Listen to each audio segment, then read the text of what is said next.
Mga boss, House panel declares impeach Raps versus Duterte endorsed by De Lima sufficient in substance. Ayan. May laman kaya tatanggapin na mga boss. At let's get it on. At umpisahan na ito mga boss. At talagang para matapos na ang lahat ay atat na tong mga boss. At kung siguro ay mula noon pa man mga boss sa unang sampa nila ng impeachment ay handa na yung buong legal team ni VP Inday Sara dito. Yung nakaraang taon mga boss, kaya lang na-archive ito doon sa Senado. So ngayon ito yung kanilang pangalawang pagkakataon dahil tapos na yung 1-year ban at ito na sa endorse ni Laila de Lima ay kanila nang umpisahan muli mga boss. At talagang atat na ito itong mga representative na ito mga boss, nakala mo malinis ito naman ay kung bakit atat ito sa mga Duterte mga boss dahil kahihiyan lang naman ang inabot niya noong panahon ni FPRRD dahil ipinakulong siya mga boss. Dating DOJ Secretary, naging senador at talagang ipinakulong siya ni Duterte dahil nga sa sangkot siya doon sa bilibid mga boss sa mga pinagbabawal na gamot. So talagang katotohanan ang nangyaring yon at kaya naman ngayon bumelta siya.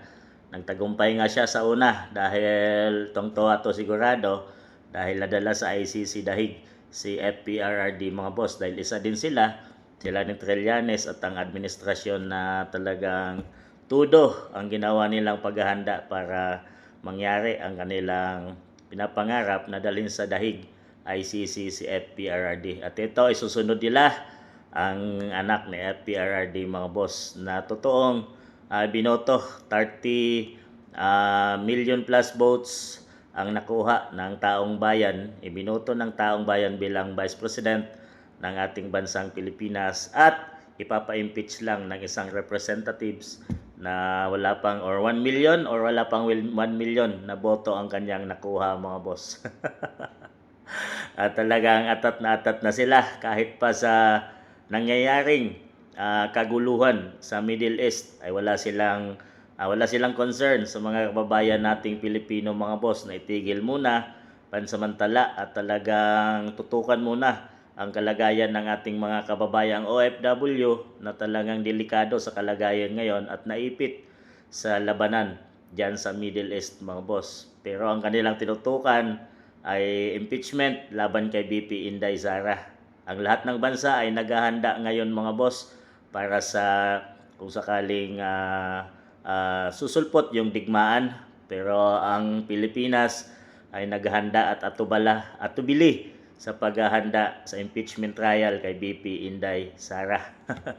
Yan ang katotohanan ng nangyayari sa ating bansang Pilipinas. Kahit ano pa man ay mananaig din ang katotohanan mga boss dahil handa na si VP Inday at talagang ginawa nilang sufficient in substance ang kanyang kaso at talagang mayroong sapat na katibayan para iusad dito mga boss na 125 million na sinasabi nilang confidential funds na winaldas ni BP.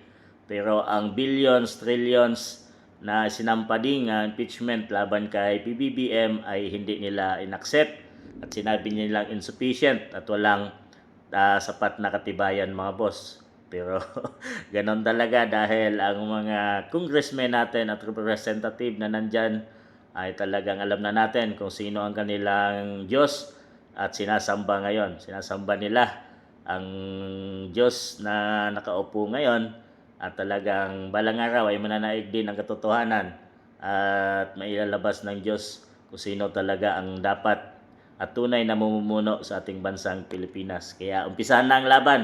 VP Inday Sara.